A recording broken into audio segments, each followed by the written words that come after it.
सुरगाणा तालुक्यातील वडपाडा, सागपाडा, खोबळा, कहांडळपाडा, खिरपाडा, वांगणे रस्त्याची दयनीय अवस्था.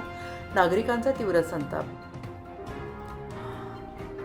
या गावांना जोडणाऱ्या प्रमुख रस्त्यांची अवस्था अत्यंत दयनीय झालेली आहे. नागरिकांना रोजच जीव धोक्यात घालून प्रवास करावा लागतो आहे. अनेक ठिकाणी रस्ता पूर्णपणे उखडलेला असून मोठमोठे खड्डे पडलेले आहेत. पावसाळ्यात या खड्ड्यांमध्ये पाणी साचत असल्याने वाहन चालकांना रस्त्याचा अंदाज येत नाही आणि अपघाताचा धोका वाढतो आहे. या मार्गावरून दररोज शेकडो नागरिक, शालेय विद्यार्थी, शेतकरी, महिला, ज्येष्ठ नागरिक प्रवास करतात. मात्र रस्त्याची दुरावस्था एवढी गंभीर झाली आहे की दुचाकीस्वारांना वाहन चालवणे अवघड झाले. अनेक वेळा नागरिकांना वाहनातून उतरून पायी चालत प्रवास करावा लागत असल्याने ग्रामस्थांनी म्हटलेलं आहे. स्थानिक नागरिकांच्या म्हणण्यानुसार गेल्या 10 वर्षापासून या रस्त्याचा प्रश्न प्रलंबित आहे. वेळोवेळी लोकप्रतिनिधी, संबंधित विभाग आणि प्रशासनाकडे निवेदने देऊनही कोणतीही ठोस कार्यवाही झालेली नाही. प्रत्येक निवडणुकीत रस्त्याच्या कामाचे आश्वासन दिले जाते, मात्र निवडणुका संपल्यानंतर हा विषय पुन्हा दुर्लक्षित केला जात असल्याची खंत ग्रामस्थांनी व्यक्त केली. ग्रामस्थांचे म्हणणे आहे की विकासाच्या नावाने अनेक घोषणा केल्या जातात, परंतु प्रत्यक्षात रस्त्यांची अवस्था दिवसेंदिवस अधिकच खराब होते आहे. त्यामुळे शासनाच्या विकास योजनांचा लाभ या भागातील नागरिकांपर्यंत पोहोचत नसल्याचे चित्र दिसून येत आहे. शेतकरी, विद्यार्थी आणि रुग्णांना याचा मोठा फटका बसतो आहे. रस्त्याच्या खराब अवस्थेमुळे शेतकऱ्यांना आपल्या शेतीमाल बाजारपेठेत नेण्यासाठी मोठ्या अडचणींचा सामना करावा लागतो आहे. वाहतूक खर्च वाढत असून अनेक वेळा माल वेळेत पोहोचत नसल्याने आर्थिक नुकसान सहन करावे लागत आहे.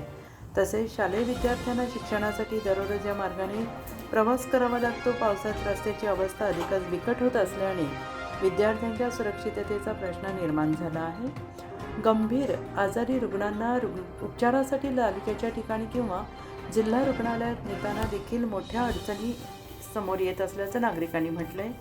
सुरगाणा तालुक्याच्या विकासासाठी 22 कोटी रुपयांचा निधी मंजूर करण्यात आल्याची माहिती वेळोवेळी लोकप्रतिनिधींकडून दिली जाते. मात्र या निधीतून नेमकी कोणती विकास कामे झाली आणि या भागातील रस्त्यांच्या दुरुस्तीसाठी किती निधी खर्च करण्यात आला, असा प्रश्न आता ग्रामस्थ उपस्थित करू लागलेले आहेत. तालुक्याच्या विकासासाठी कोट्यवधी रुपयांचा निधी मंजूर होत असेल तर आमच्या गावांना जोडणाऱ्या रस्त्यांची ही अवस्था का, असं संतप्त सवाल स्थानिक नागरिकांनी केला आहे. मंजूर निधीचा तपशील सार्वजनिक करावा आणि संबंधित कामांची चौकशी करावी, अशी मागणी ग्रामस्थांनी केली आहे.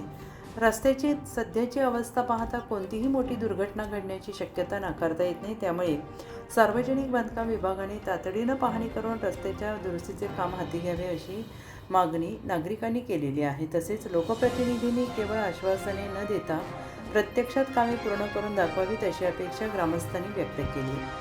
या भागातील नागरिकांना चांगले रस्ते, सुरक्षित प्रवास आणि मूलभूत सुविधा मिळणे हा त्यांचा हक्क असून प्रशासनाने याकडे गांभीर्याने लक्ष देण्याची गरज असल्याचं मत स्थानिकांनी व्यक्त केले. उत्तर महाराष्ट्र न्यूज नेटवर्कसाठी पांडुरंग बिरार, प्रतिनिधी, सुरगाणा पेठ. आपलं नाव काय? विजय दोडके. तुम्हाला या रस्त्याचं काय वाटतंय? रस्त्या जवळपास आता 20-25 वर्ष होऊन गेले. फक्त ज्यावेळेस पहिल्यांदा केला हा रस्ता त्यावेळेस डांबरीकरण केली आणि त्यानंतर एक पण वेळेस डांबरीकरण नाही झाले आणि दरवर्षाला ही परिस्थिती अशी राहते. आणि जवळजवळ ह्या ठिकाणी म्हणजे आता किती रस्ते 4-5 वर्ष झाले. ह्या म्हणजे जसं काय हा एक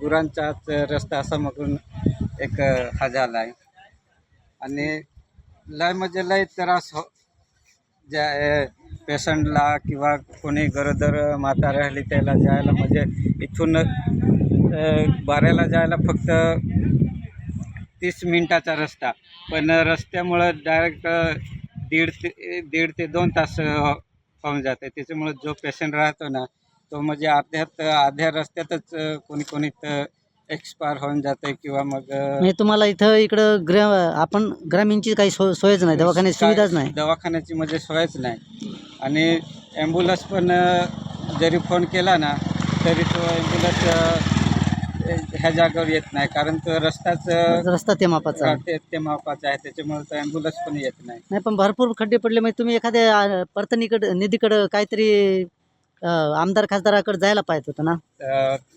त्या आम्ही म्हणजे पुलासाठी आणि ह्या रस्त्यासाठी आमचे 3 का 4 प्रस्ताव झाले, पण अजून तर कोणी म्हणजे लक्ष इकडे दिलं नाही. म्हणजे तुम्ही प्रस्ताव करूनही तुमच्याकडे कोणी हा, लक्ष देतच कोणी नाही. लक्ष नाही देत. तुमच्या भागातील प्रत्येक बातमी पाहण्यासाठी तसेच अशाच ताज्या आणि विश्वासार्ह घडामोडींसाठी उत्तर महाराष्ट्र न्यूज नेटवर्क सोबत जोडलेले रहा. सोबतच फेसबुक, इंस्टाग्राम आणि यूट्यूबवरही आम्हाला लाईक आणि शेअर तसेच सबस्क्राईब आणि फॉलो करायला विसरू नका.